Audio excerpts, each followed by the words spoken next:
everybody, it's time for another Mini Mondays, and today I'm doing a re-follow-up of Star vs. the Forces of Evil Season 2.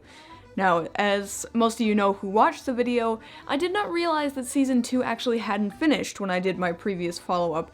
It was my bad. When I looked at the episode lists, I didn't see it go beyond episode 20 anywhere where I looked, but it turns out I was looking, or just overlooking the most obvious source, and I was a dumbass, so I forgot to do it. I was not gonna do this video, but I did a Twitter and Facebook poll, and most everyone seemed on board with it, so yeah, that's why I'm doing this. And I think it's appropriate because the last few episodes of Season 2 of Star Vs. are weirdly different from the rest of the season.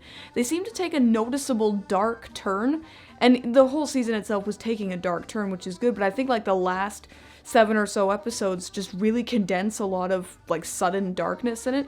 If you want to see my thoughts on how the characters developed, how the plots developed and everything, just watch my previous video. I'll put an iCard up here that you can watch it.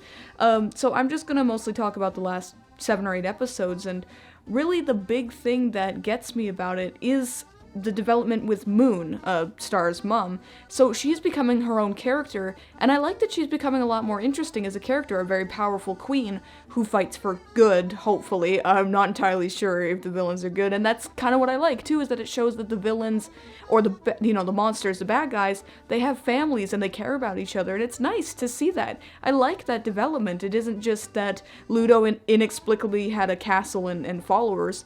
It's that, he built this up and he came from a family, which I think is good. I think that they're fleshing out their world in a very significant way, which, again, you didn't see much of that in the first half of the first, 3/4 of the second season, but they really condensed it into the last part.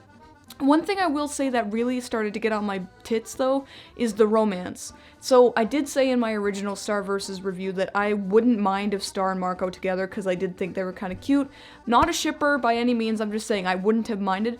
But what I meant by that is if it would just be gradual, whereas in the last 7 or so episodes, they just completely started shoving all this romantic stuff in, and it started to get really annoying, especially when it was overtaking the more interesting things, like Moon and Ludo's confrontation in the final episode, which is just, okay, the fate of the world, magic versus villains, is much more interesting than teenage lovers.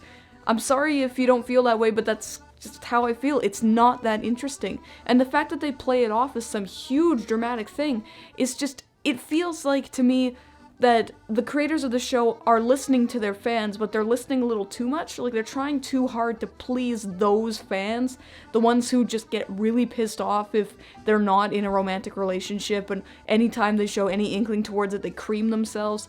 Something like that. So they're catering to those types of fans, and unfortunately those types of fans, they can be really annoying. They can ruin a show, which personally to me ruins Steven Universe for me, those types of fans. Not to say the show itself is bad, I've already gone into that, I'm just saying that ruined it for me. So yeah, I hope they stop doing this focus on the romance in Season 3, because it's starting to get on my nerves a bit. Not to say they can't have romance at all, I'm just saying they can't overtake the actual story to have this romantic tension and drama. It's not very interesting. I mean, this Jackie Star Marco triangle thing, Jackie is not an interesting character at all. And Star, like I said in my previous follow-up video, Star is just becoming weirdly selfish about things, and that she's not really growing as a person. So when you take those two girls and you put them with the perpetually awkward Marco, it's not like sparks fly or anything like that. It's just kind of like, just get on with it! So yeah.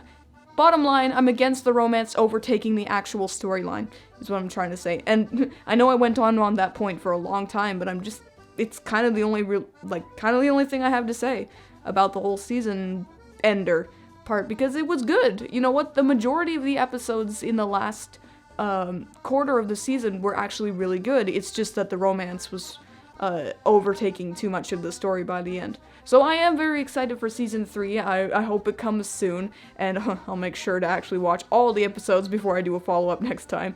But yeah, so I'd say if you liked Season 1, then definitely check out Season 2. If you're the shipper type person, you might find some more joy out of this, or hatred, who knows. But yeah, I do recommend Star vs. Season 2, and if you watch it, I hope you enjoy it. And that's all I have to say about that.